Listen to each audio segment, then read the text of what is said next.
twegayirire.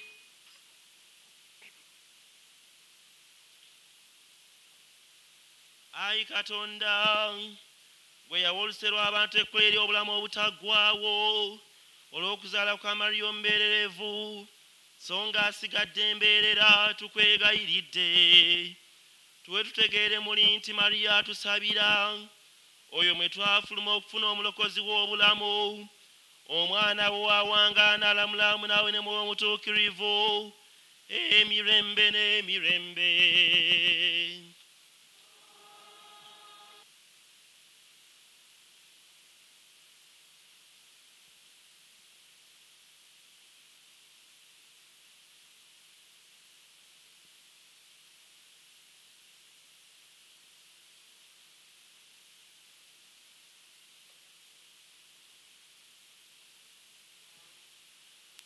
Tamuze buvumu, tamuze buvumu. Essomo erisooka, banaakoowoola erinnya lyange ku baana ba Isirayiri era nze n'abawanga omukisa. Etusoma mu kitabo olunyiriri lwa 22 okutuuka ku lwa 27. Omukama yagamba Musa nti, gamba Aaron ne batabani be nti abaana ba Isirayiri mubasabiranga bwe muti omukisa. Munaabagamba nti Omukama akuwe omukisa, akukuume. Omukama akwakize amaaso ge, akugirire ekisa. Omukama akukyusize amaaso ge, akuwe emirembe. Bwe batyo banaakowooleranga erinnya lyange ku baana ba Isirayiri, nange ne mbawa omukisa. Abooluganda, ebyo Mukama yabyogera.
Essomo eryokubiri.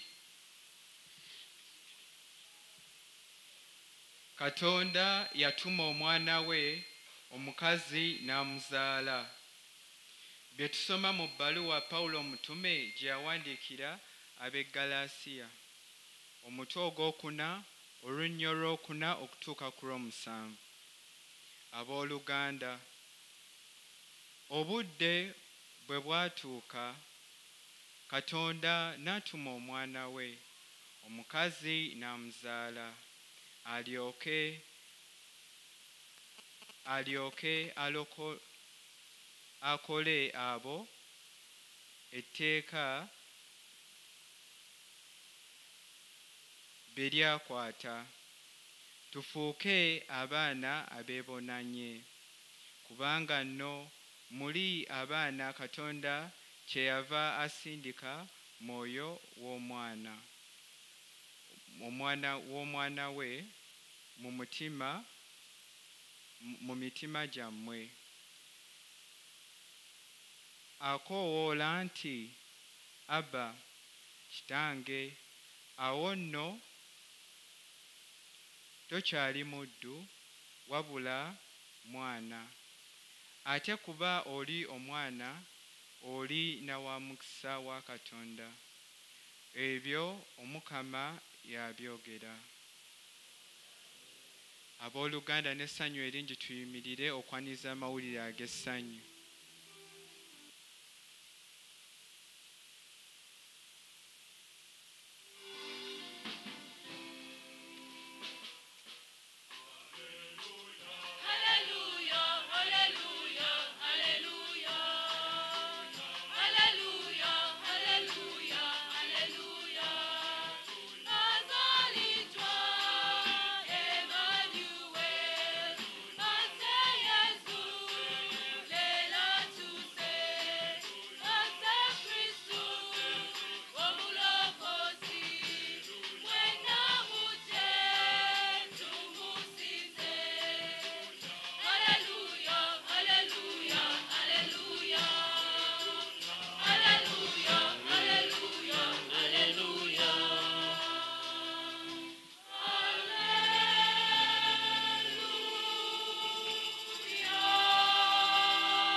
Omukama abeere nammwe.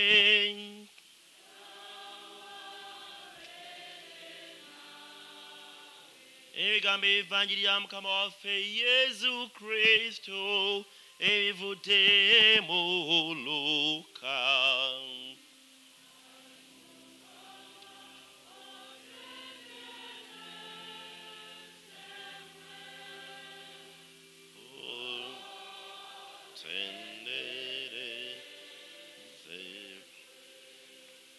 Mu budde buli abasumba ne bagendayo bunnambiro ne basanga Mariya ne Yozefu n'omwana omuwere azazikiddwa mu manvu.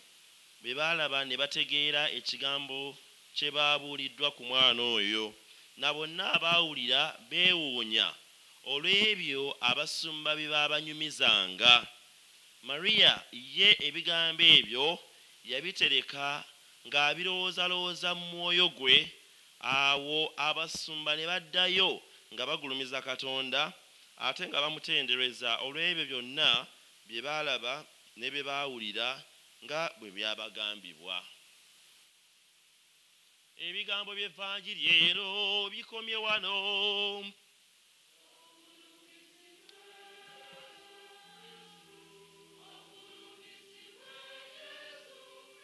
Ayogedde naffe ogulumizibwe, ono ye mwana wange, mumuwulirenga. Ayogedde naffe ogulumizibwe, buli anjagala yenna angobererenga. Ayogedde naffe ogulumizibwe.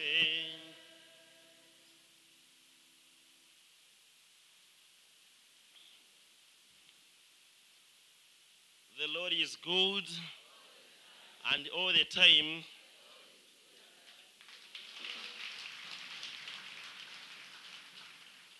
Once again, the Lord is good, and all the time.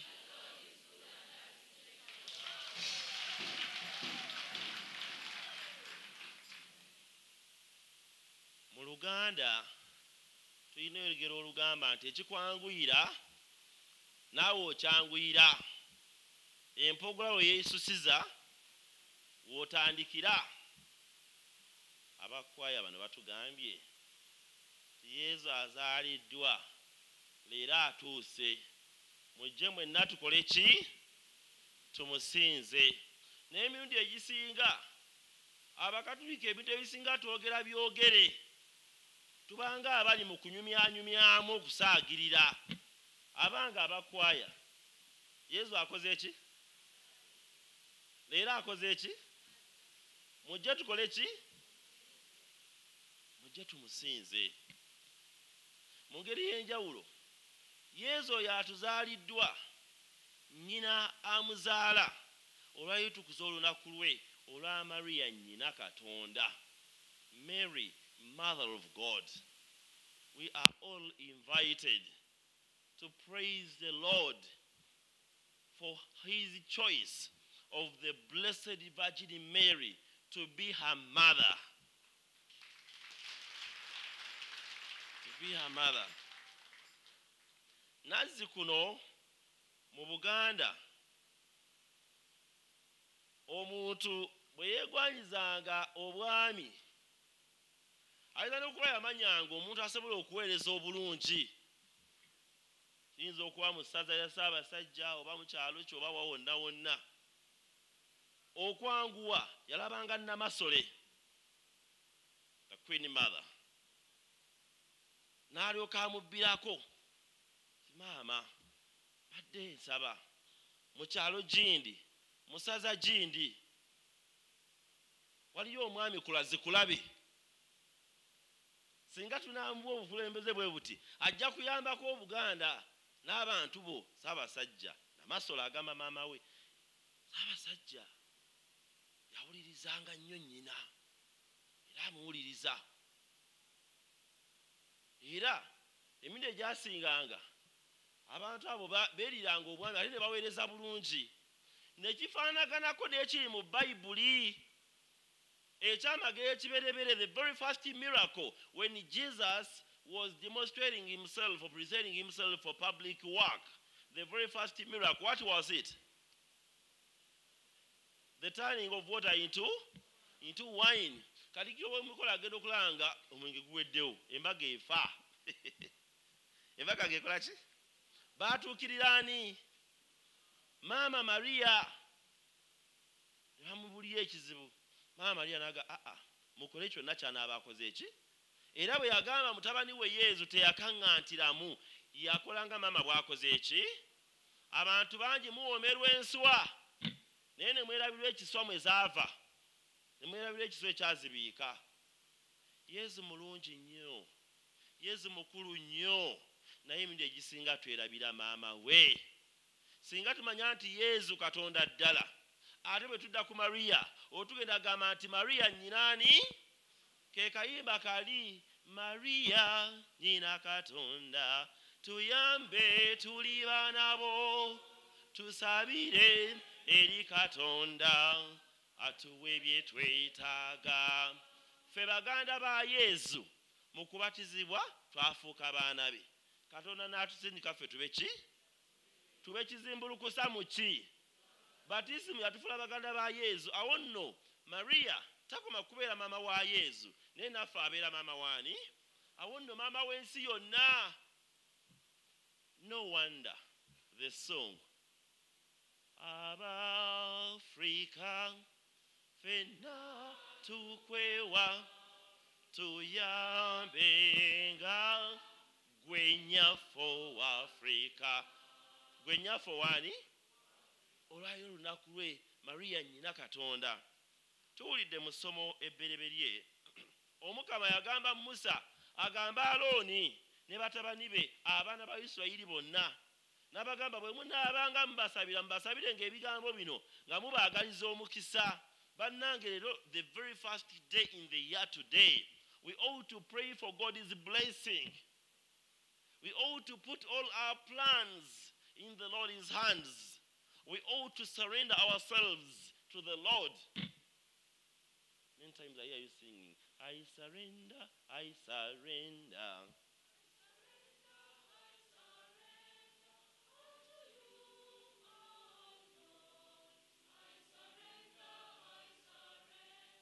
Today is one of the optimum days to say that in whatever you do. Temwewuunya abamu nga bwe mutandise omwaka muminze okugumalako. Era mwekaanye nnyo ebintu ebigenda obbatuukako nga mutandika omwaka. Mwandibadde mwesabira omukisa omwaka gutandike nga mufuna. Era guggweko nga mukola ki? Nga mufuna. Blessed are you. Abagambye ng'omwaka gutandika katugende kigwa ky'Omukama.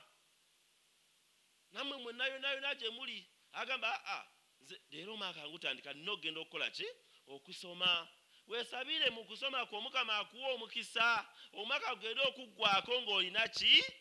Ng'olina omukisa. Surrender yourselves to the Lord. Surrender your plans. Entrust your children, your plans and your family into the hands of the Lord. Let us entrust our country, Uganda, our parish theater into the hands of the Lord, that the Lord may bless us and that we may have peace. This Jesus who was born was already prophesied as the King of Peace, the Prince of Peace, the King of Peace, and that during his time, justice and peace shall flourish. Today, we come to commemorate the motherhood of God, of the Blessed Virgin Mary, the one who bore Jesus, the Prince of Peace. Musomo lino ebbereberye tugambidde ebigambo bino Musa byagamba Alooni abisabira abaana ba Isirayiri nga basabira omukisa. Yabagamba atya? Munaabagambanga nti Omukama akuwa omukisa. Ebigambo bye basabira abaana ba Alooni olwaliro njagala okubisabira mmwe abaana b'esseeta, mmwe abakristu b'esseeta n'abalala bonna abatuwuliriza era batulaba yonna gye bali. Ebigambo bino bikulu kambi bagambe Omukama abawa omukisa. Ekigambo omukisa kinene nnyo. Okyogera bwogezi nti Omukama akuwa omukisa, kigazi nnyo. Omukisa mu zadde lyo, omukisa mu nfuna yo, omukisa mu mikwano gyo, omukisa mu b'eŋŋanda zo, omukisa mu byolowooza. It is a very wide word, a blessing. Nammwe kye mbasaba abali wano olwaleero n'abali eyo yonna yonna abatuwuliriza, mwe abazadde musabire abaana bammwe omukisa. Omwaka nga gutandika, omuzadde Katonda wa wano ku nsi yasiba yasumulula byonna, naawe ow'ekitalo ye yateesa obeewo. Ani ayimba oluyimba olwo? Bobi Wine? Ani? Kyagulanyi? Esiba Kyagulanyi? Andi bwe mpulira Kyagulanyi ate kati. Nevertheless, ekikulu bwe luyimba, amiina, n'obubaka obululimu. Abazadde, emikisa gy'abaana bammwe mugikutte muti. Naye abazadde abasinga ebigambo bino eby'omukisa mulwawo kubigamba ku baana bammwe. Speak these words of blessing to your children. Mwe abantu abasomedde eddiini muve ku baana ab'ennaku zino. Naye ffe abakakaalukanira eddiini mu myaka giri, bwe twalinga tugenda ku minsani, kati awo abamu mbalise bwe ŋŋamba bwentyo, nga tugenda wa? Bwe twalinga tugenda ku minsani, wabangawo obudde nga tugenda okusinza esakramenti n'okufuna omukisa, twagambanga tugenda mu benedikisiyo. Abaliwo emyaka egyo mukitegeera. Tugenda mu ki? Abinaga tugenda mu benedictus, benediction. What are you going for? We are going for a benediction. Naye ekigambo benediction kirimu ebigambo ebi. Ekigambo ekisooka ye bene. In Latin, well is bene. That is Latin. Bene. How are you? Comodo Valley. Bene. How are you? I'm well. That is bene. I'm very well. ekigambo ekyokubiri dictum. Those of you who know English, you may know what the word dictum means. A saying. It can be a saying, proverb, name it. Dictum. Kyokka mu Lulatini, to say, like now I'm saying, nga bwe njogera, tugamba dicere. Clear? Now, if we say bene dictus, it is like saying, literally, well said. Kekalika benediction. Bwe mwafunanga omukisa, bwe mufuna omukisa, Mukama nnyini abeweera omukisa, n'ebigambo ebyo eby'omukisa, that is the benediction. Abaana bamwe mubawe benediction. Say words of blessing to them. Mwabakyala, say words of blessing to your husbands. Abaami, say words of blessing to your wives. Naye abasinga mujja ne mubeeraawo n'ogenda mu maka n'osanga omukazi ng'atuggubadde ng'omanyawo mu maka temuli mirembe n'ebigambo eby'omukisa alwawo okubyogera afubutuka bigambo byaki bya busagwa. Abamu mukituusa ne ku baana bammwe ffe gye basabira emirembe ate mubajja buto nga mubayonsa. Naze kuno baatugambanga ne gye twakulira ffe eri mu kyalo ng'abaana bakyali bawere babanogeranga ebyogero ne babanaaza. Abane omwana ng'abeere n'omukisa, olaba okwagaliza kw'omuzadde abeere naki naye ennaku zino baŋŋamba mubasiiga bulubaani mubashana n'ensusu. Muyiyiza nnyo mwebale. Abandi mubanaaza majaani n'olaba nga byebakola byonna era majaani. Abalala ne mugenda mu maaso n'okuyiiya bwe mugenda ku ttale munoga kalitunsi n'olyoka olaba omwana bw'attunka n'ensi. Anti bamunaaza ki? You can imagine. Abamu abagezaako okuddayo kuno bateekangamu olweza era baleeta luwotose n'olina akola nga byonna byakola bikoze eki? Abazadde mwagaliza abaana bammwe emikisa. Abazadde abasinga ku mmwe mifo ky'okwagaliza abaana bammwe emikisa ate mmwe mubayigganya. N'osanga omwana omuwala oba omwana omulenzi ng'attunka amaka ge gamubanja. Gwe olina otuukiriza kino, gwe olina okukola kiri. Omwana omuwala mifo ky'okulabirira bbaawe n'abazadde be anoonya ngeri gy'anyunyunta bbaawe agenda kusa abewaabwe ennyama gye batekkusa. Ennaku zino abantu bakulu mufuuse abazibu. Abakyala mwagalize abaana bammwe ebirungi, mubagalize emikisa. Hamu abaana mubajja buto nga mubayonsa, kale naawe oliraba kyana ggwe laba bwe kintawaanya, kale naye bali kutawaanya. N'alyoka akula nga yina bye bimugoberera ebibyo ebigambo ebirungi. Have words of blessing like these ones say to us today. Omukama akuwa eki?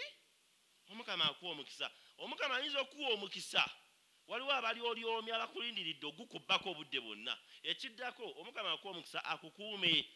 Omukama abawa omukisa abakuume. Omuzadde bwe yasabiranga omwana we, he took it a very great blessing. That parent always felt nti singa ne bazadde bange babaddewo bandagaliza omwana ono omukisa. Era kyebakola mu kunonooza omukisa ogwo bagambanga ng'amaze omusalira omwana wange ogenda ku ssomero oba ogenda kino omukama akuwa omukisa tambula bulungi. N'ayongezaako n'emikisa gy'abajjajjaabo gikole eki? Gikuwerekere. Owulidde akantu ako okwagaliza okuli beyond telling from the parents. Now I'm telling you these words bantu mmwe abazzeewo n'abatuuliza. Omukama abawa omukisa abakuume. Omukama abaakiza amaaso ge abagirire ekisa. Muyinza okwefumitiriza omukama okukwasiza amaaso ge n'olaba ebintu very far ng'omukama bw'abiraba n'obitegeera nga bwe biri n'ofuna okumanya n'okutegeera. Omukama abaasiza amaaso ge. Mukule mu kukkiriza. Many of you are so myopic. Mulabira wano kyekivuddemu ebintu eby'okuttingana, obutaagaliza, enge. Nolaba omwana ayagala kutta kitaawe kazende boy akitadde nze neddiza ettaka. Omuzadde ayagala kutta mwana we.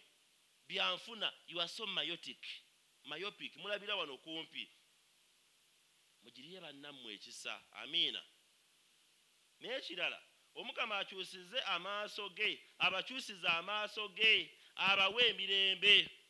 Wano wensimbula kye tuliko ennyo olwaleero. Nabagambye amaka agalimu omukama gabaamu emirembe.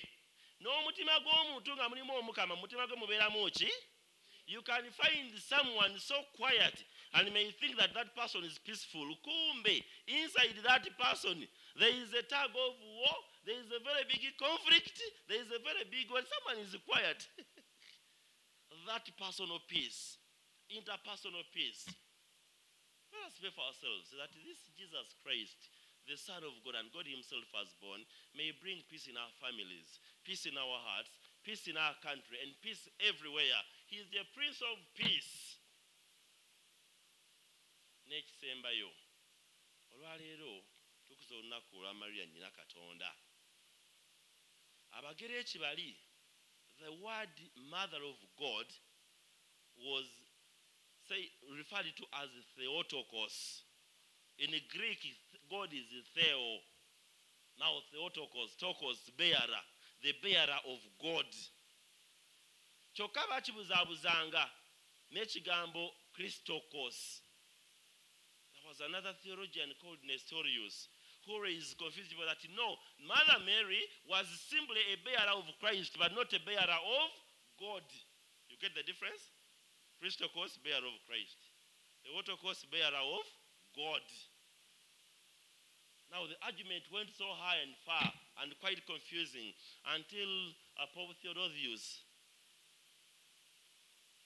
And when Theodosius II called for a council in Ephesus in 431, they sat, over 250 bishops sat, and they came to an agreement that Maria Mater, Sancta Maria Mater Dei, Sancta Maria, Holy Mary, Mother of God. Saint Cyril of Alexandria was filled by the Holy Spirit in the meeting and said so in Latin, Sancta Maria Mater Dei, ora pro nobis peccatoribus, nunc et in hora mortis nostre. Nti Maria omutuukirivu nnyina Katonda, tusabire fe abaki, fe aboonoonyi, kaakano ne mu kaseera akokola ki.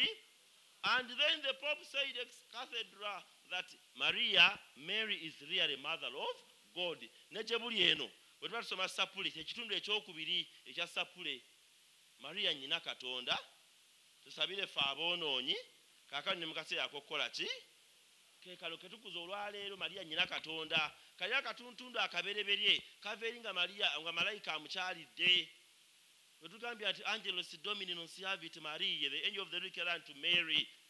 Nayo kamugamba Ave Maria, Hail Mary, Mirembe Maria, Gracia plena, full of grace, ojjudde enneema.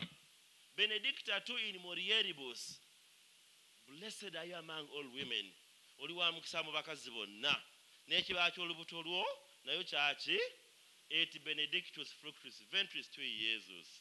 Twesabire bannanga tutandika omwaka.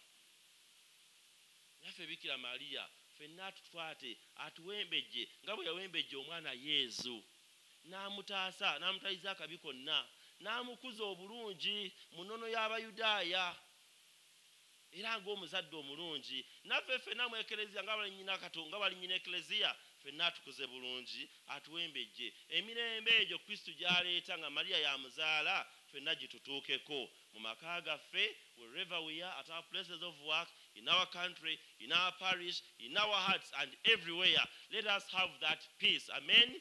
Nziramu okuwasabira ebigambo bino, Omukama abawe omukisa abakuume, Omukama abagirire ekisa, abakiza amaaso ge, abawe emirembe.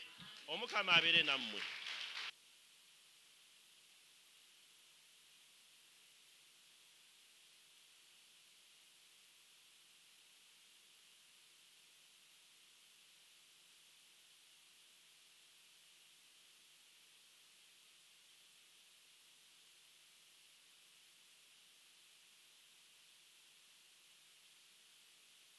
Tusituke twatule bye tukkiriza. Nzikiriza Katonda omu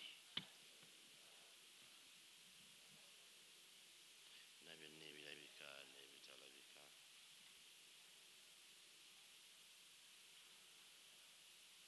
Kati gwasala n'emirembe gyonna teginnaba. Katonda ava mu Katonda, ekitangaala ekiva ku kitangaala.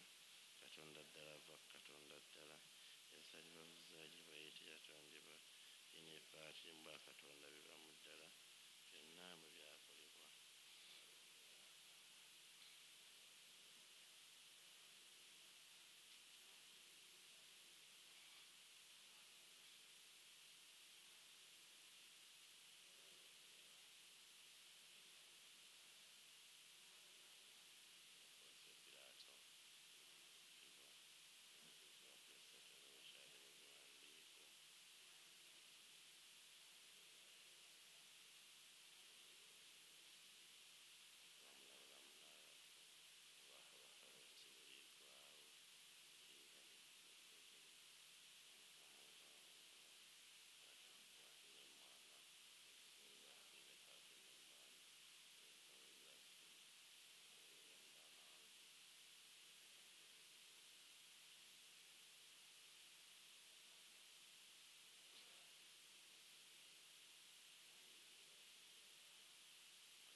Abooluganda abaagalwa, as we start this new year, there are so many things we think about. There are so many plans we have laid before the Lord. Let us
kale naye mukama olw'okutuukira okufaana okuzuukira kwe tukuweereza omugaati gw'obulamu ne kalisito olw'okuuka nga tukwebaza watuganyiriza okumira mu maaso go n'okukuweereza twegayidde nnyo nga tukwesengereza fe abagabane mu bibiina omusaayi bya kristu mwe mutuukirivu atukuŋŋaanye wamu jjukira ayi mukama eklezia wa bunyenkulungo y'ensi mujjuze n'okwagalana wamu ne papa waffe francis n'omwepiskopi waffe christopher kakooza n'abo bonna bakola mu saasodoti mu nadi ne mu bulyankoni jjukira abaweereza abo papa benedict father lubanga francis ow'e kampala n'abalala bonna betusabidde mu misa eno bewayise bave mu nsi bajje ewuwo nga bw'abafaananya omwana wo mu kufa mubafaananye ne mu kuzuukira okwennyini jjukira ne baganda baffe ali basinga basuubira okuzuukira bakkirize bajjeyo gy'akayakanya mu kitiibwa jjukira n'abafuna bajje ekisa mu kufa naffe ffenna tukegedde tusaasire tulina okugabana kulamu obutaggwaawo okutera n'okugulumiza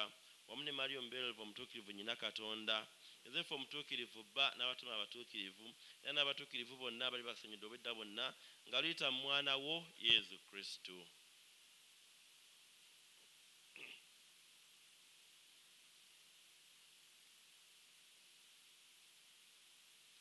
gwe katonda paati omuyinza wa buli kantu abali ekimu ne mwoyo omutuukirivu mu kristo n'omwoyo okufuna n'ofunaamu naye era mu ye mwofunira buli ttendo na buli kitiibwa emirembe n'emirembe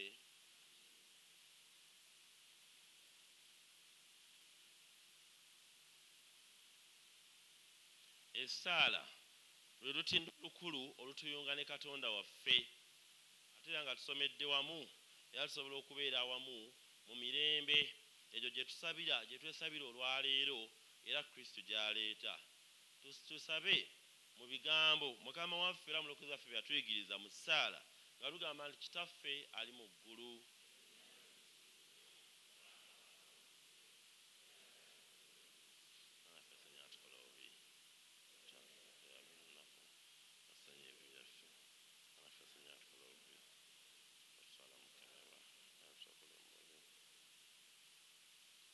ayi mukama tukegedde tukola embuyi bonna tuyambe tube mu ddembe tujye ekisatuula ekiba ennaku zonna tutebenkewo tekutabukanaku mu katonda okwesimba kwatusuubiza n'amatuka g'omulokozi waffe yesu kristu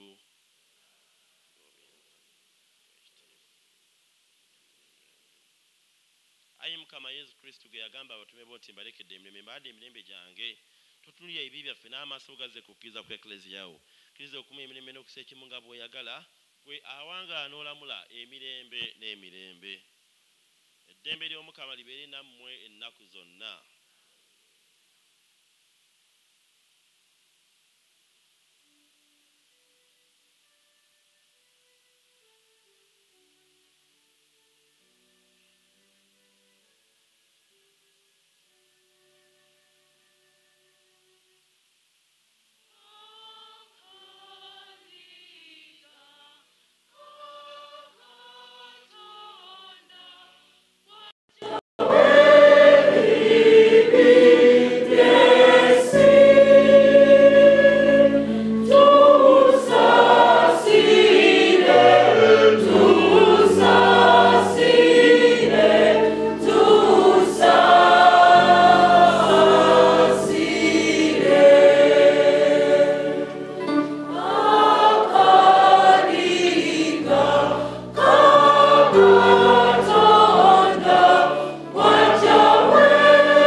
wuuno alinga katonda wuuno ajjayo ebibi by'ensi beesimye abayitiddwa ku mbaga y'akaliga.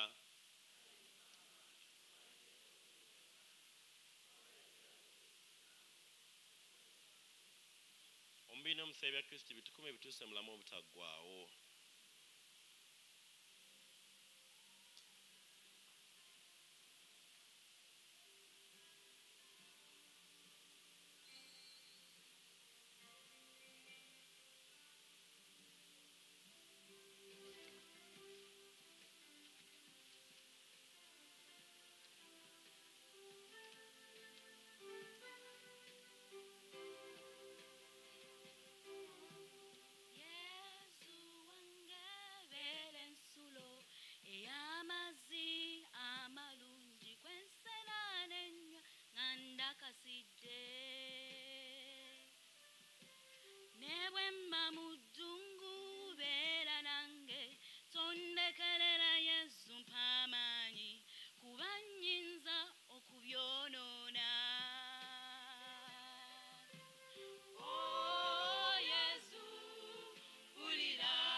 tuyimbise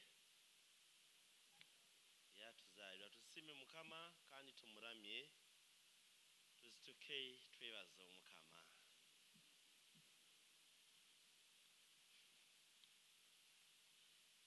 Yesu Kristo nga bwe yalijjo bw'ali na kaakati bw'aliba n'emirembe gyonna. Twebaze omukama. Ayi mukama, esakramenti ey'omugutu tulifunye nga tusanyuka tukwegayiridde tuwe lituyamba okutuuka mulamu obutaggwaawo fe abeetendera okukkiriza nti Mariya omutuukivu omubeerereve ennaku zonna eyazaala omwana wo era yennyina w'eklezia tukikusaba nga tuyita mu Yesu Kristo mukama waffe.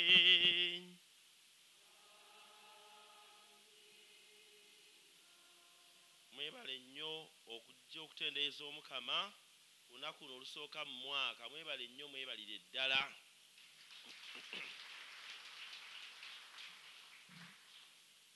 Nga tetunnatuula kuyiza birala era nga tetunnakufuna mukisa, munzikirize mbategeeze kino nti Nyenga Seminary buli lunaku tuwa interview kuva ku ssaawa 3 kuba ssaawa 10.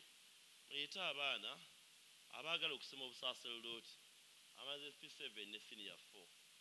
Ate waliyo n'essomero eddala eddungi, essomero baliyita St Andrew Kaggwa SS Kabimbiri along Kayunga Road, liri ku musingi gwa Kikatuliki. Nga tutandika omwaka bangi kume kati munonya gye musomeseza abaana. Muleete abaana e Kabimbiri senior 1 okutuula mu senior ey'omukaaga. Oyinza okulaba nze kennyini oba Madam Namukwaya Rose Caroline. Mwebale nnyo, njagala okubaagaliza emikisa gy'omukama omwaka guno. Byonna bye munaakwatako engalo omukama abiwa omukisa. Byonna bye mulowooza ne bye mukola omukama abiwa omukisa. Bangi kummwe ennaku zino mulina engeri egamba naddala abaana ab'obuwala mbuho ebigere byantunda abo omusajja gwe natomera. Naye njagala ebigere gye binaabatwala omwaka guno yonna wabeere wa mukisa. Omukama abagaziyiza enfuna yammwe, ensawo zammwe na buli kimu. Ate omukama nga abawadde omukisa mujjukire ng'okumuwa ettendo n'ekitiibwa ate n'okumwebaza. Omukama abeere nammwe. Omukama abawa omukisa abakuume. Akyukire gye muli abawa emirembe. Abatunuliza amaaso ge amakakkamu abasaasire. Katonda omuyinza wa buli kantu Patri Mwana ne Mwoyo Omutuukirivu abawa omukisa gubake ogusigaye nammwe ennaku zonna. Emmisa ewedde mugende mirembe.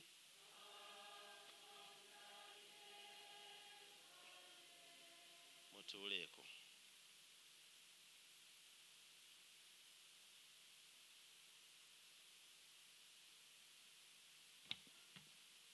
Oluganda omukama mulungi obudde bwonna.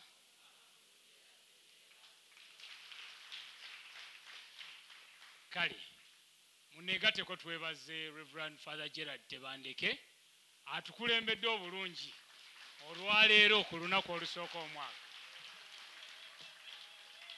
Era twebaze kwaya ya Melodious eyimbye obulungi. Kwaya eno y'abaana baffe abavubuka. Kale mu abazadde abali eyo n'abavubuka mubaweereza abaana bayiga ennyimba, bayiga okutendereza omutonzi ate beenogera emikisa. Wamma mwebale nnyo. Kakati okuva ewa bwana mukulu wa parishi yaffe wamu n'abakulembeze bammwe bonna tubaagaliza omwaka 2023 ogujjudde emikisa. Bwana mukulu antumye mbagambe ebintu bino, njagezaako okwanguwa. Abeebaza abantu b'esseeta mwenna obuwagizi bwe muwaayo okubeezaawo parishi yammwe. naddala ku nsonga kati gye tuliko ey'okuzimba kereziya empya. Mwebale nnyo, mwebalire ddala. Era munzikirize neebaze ne bakwano bange bano ababukedde TV. Mwannyinaze Sise birungi. Bwe twali tutandika omulimu gw'okuzimba kereziya eyo, Sise yaŋŋamba bo nga aba TV bajja kutambula naffe paka kereziya lweriggwa. Era mu butuufu bakikoze, kubanga buli kiseera babeera naffe. Tuviira ddala mu biseera biri ebya COVID.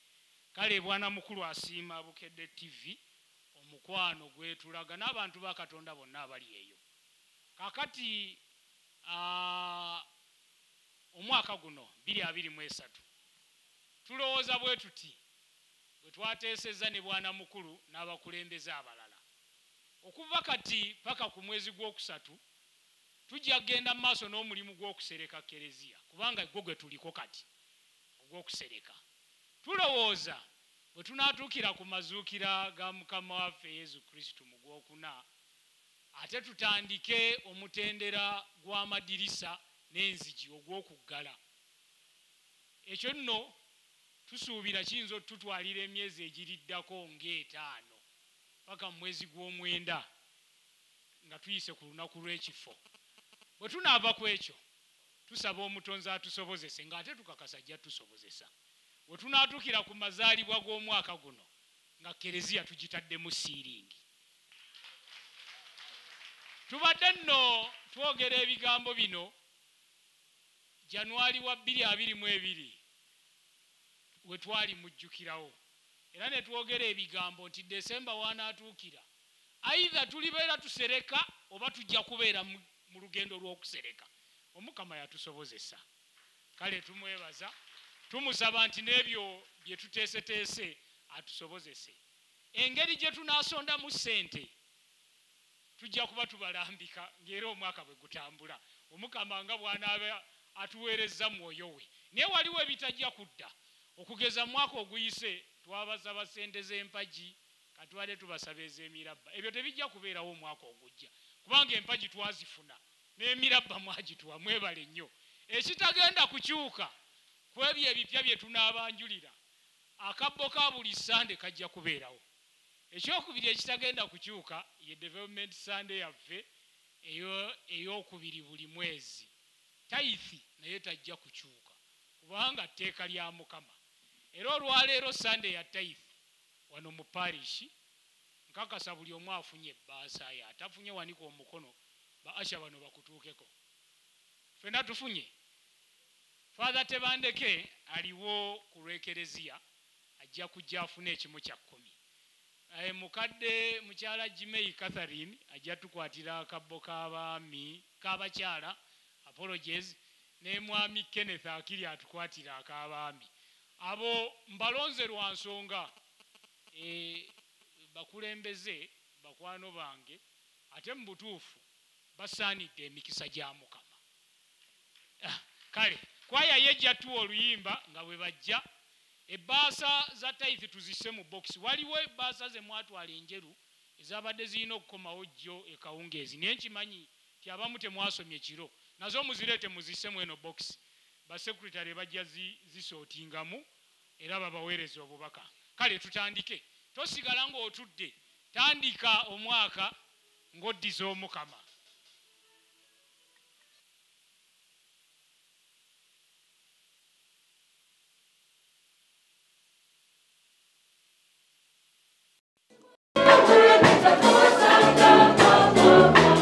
Tithe wano abaami okuzimba, abakyala okuzimba sayidi eno.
nkuddiza omukama yennyini abawa omukisa kubwe nange mbawa omukisa mu linnya lya Patri n'erya Mwana n'erya Mwoyo Omutuukirivu.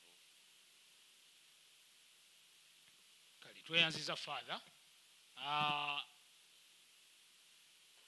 Ebirango okuva mu ofiisi ya bwana mukulu ngenda bibatuusaako, naye abantu b'esseeta tubadde tulanga okumala omwezi gwa Desemba 2022 gwonna tinga enkola bweri mu kereziya buli paalishi efuna ekiseera n'esiima abasomesa baayo ab'eddiini.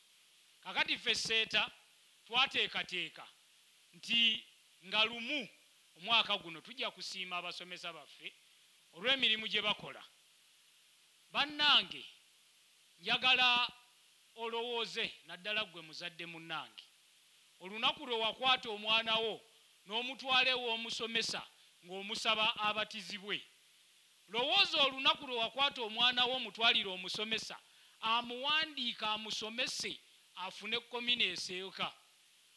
Tugenda kusoma ebirango, mubeeramu abaagala okufumbiriganwa, abaafiiriddwa ku community ez'ennyimba, biki mubimanyi. Abasomesa bakola emirimu minene. Ng'oyagala okumanya obukulu bw'abasomesa mu kereziya, tufuneyo Sande emu nga tebaliiwo wano. Temulaba bwe museka, emu yokka bweti nga tebaliiwo, olyoka olabe bwe tunaatagala. Kale kikulu era kituufu okusiima abatume ba Mukama baabatuweerezza. Mu paalishi yaffe tulinamu abasomesa 5, 2 mukyala Lubowa ne mukyala Kibirango bali wano Seeta. Tulina omwali Ebbajjo, Enyenje n'Ensanvu. Kati twateekateeka tubasiima olwaleero. Eyo mu kyalo gye nakulira ng'okusiima abasomesa abantu bajja n'ensujju, ebikajjo. Waliwo omuzira yaleeta embizzi asiime abasomesa. Tubeegayiridde wano Seeta temubireeta kuba tetulinayo tubiteeka. Tugenda kukozesa ssente ku ntobo y'omutima gwo ng'osiima abasomesa gye bakola. Katekisimu watandikira, kereziya weetandikira. Mukyala Lubowa ne mukyala Kibirango ngenda basaba mujje mukwate akabbo kano ku lw'abasomesa. Gwe wenna ali eyo nkwegayiridde, yimirira jangu tusiima abantu ba Katonda bano kubanga ye yabatuweereza. Nze mbagambye lumu baleme kubeerawo. Mulimbuulira. Kwaya tuyimba oluyimba n'abasomesa olubasiima. Kale tujje bannaffe tujje. Ensonga agimanyi wamma situka.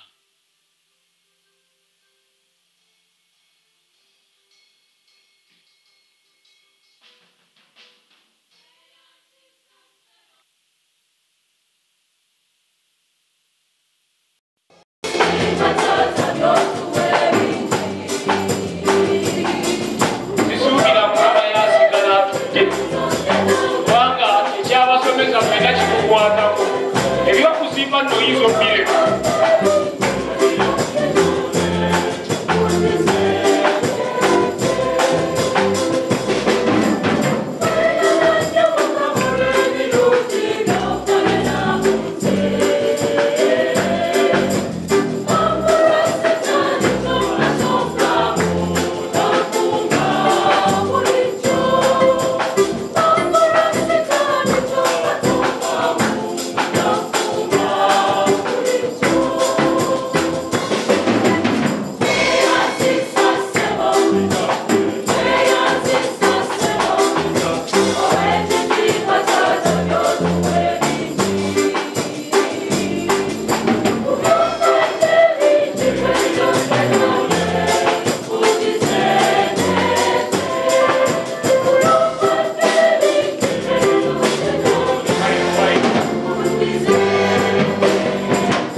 Abasomesa Omukama abatukuumire ate abongera amaanyi okuweereza mu 2023.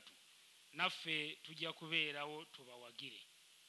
Ebirango waliwo omuntu yenna ng'oggyeko bano aba TV ng'olwaleero lwe kusookedde okusomera wano emmisa oli mugenyi. Omuntu yenna yimirira tukwanirize, abasigadde baawana kale mwebale nnyo baba bano kwaya mubaanirize, mubadde mwetidde nkola yaffe wano eseeta okwaniriza abantu abapya ate ne tubagamba ebigambo bino nti kati mufuuse baawano mwebale kujja okutendereza omukama olugendo lwaffe olw'omuggulu tulutambule ffenna mwebale nnyo mwebali ddala. parish eteeseteese olusirika olw'abaana baffe abali mu luwummula naddala abo abava ku P7 okudda waggulu okuva nga 13 paka nga 14 wano.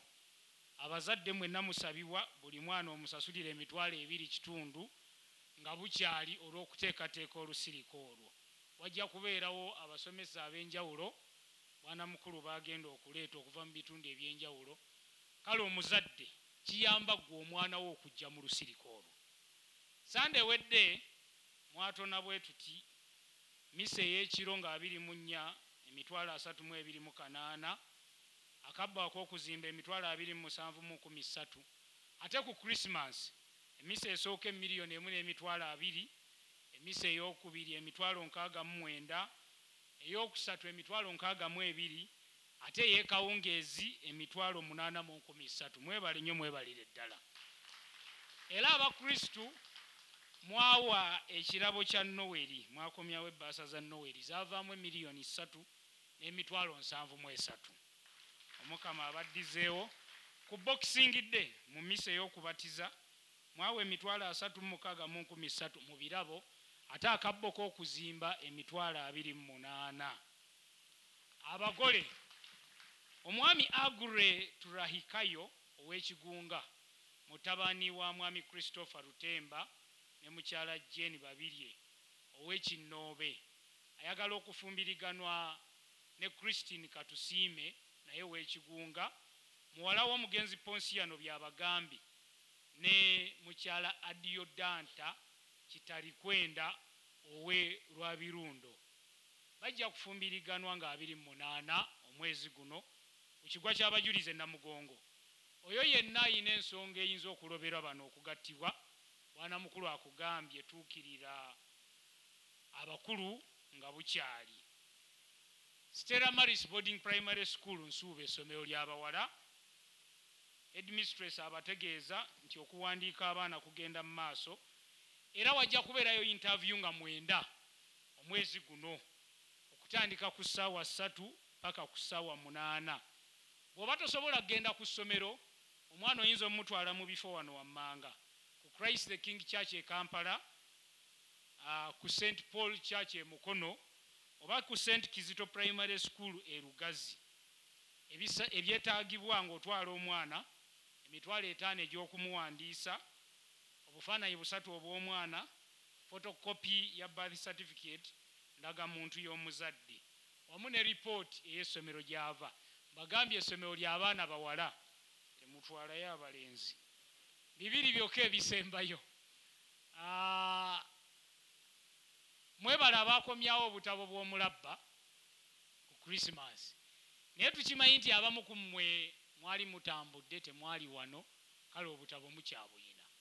Tubasaba mu bukomyewo twongeddeyo ekiseera paka nga 15 omwezi guno obutabo mu buleete mu ofiisi oba akalina Francis aliwa wali wano agenda kubaakuwa risiiti ne Ssaalongo Nsubuga.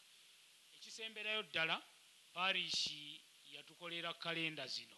Kalenda tetuzikolamu ssente kubanga era ezaazikuba ze tuzitunda.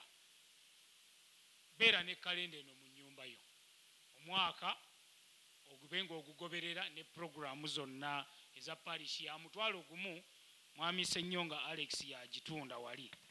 Ekisembayo akabbo k'okuzimba abakyala batonyedde $882 ate abaami $7,555. Kati abakyala kamusanyuke naye omwaka guno tugenda basinga. Mbagaliza emikisa gy'omutonzi abatukuumire ate paka lwe tunaalabagana.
Haleluya nnyina Katonda olwaleero mu nsi yonna lukulu ddala nnyo wadde nga tuli mu buyongobero era ekitulobedde kujaguza olunaku luno olwa Mariya nga ali nyammukulu.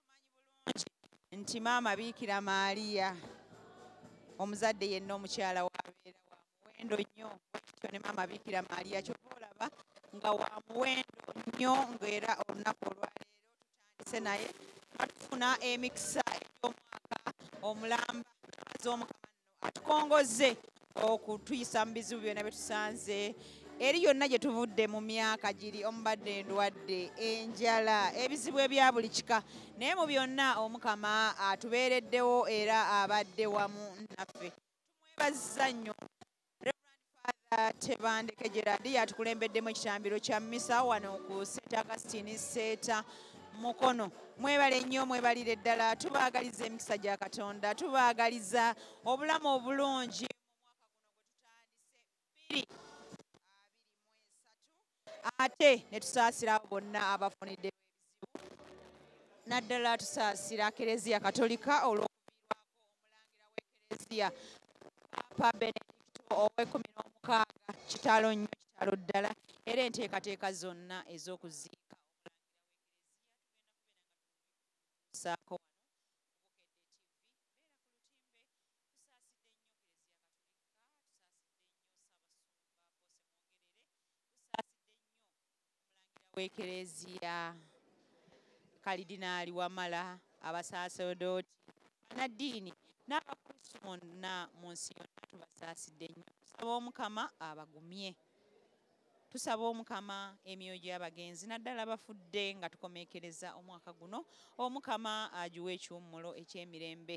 Nkoze ne Kagulire yabadde ku kamera, Andrew yabadde eri mu control room, Cecilia omuyimbi wa Yezu nze mbaddewo okugikutuusaako. Happy New Year, Happy New Year, Happy New Year. Maama Maria wambaatira ensi yaffe eno Uganda. Maama Maria tukulembere ng'otuwa omukisa mu mwaka guno 2023. Mubeere bulungi, Sunday ennungi.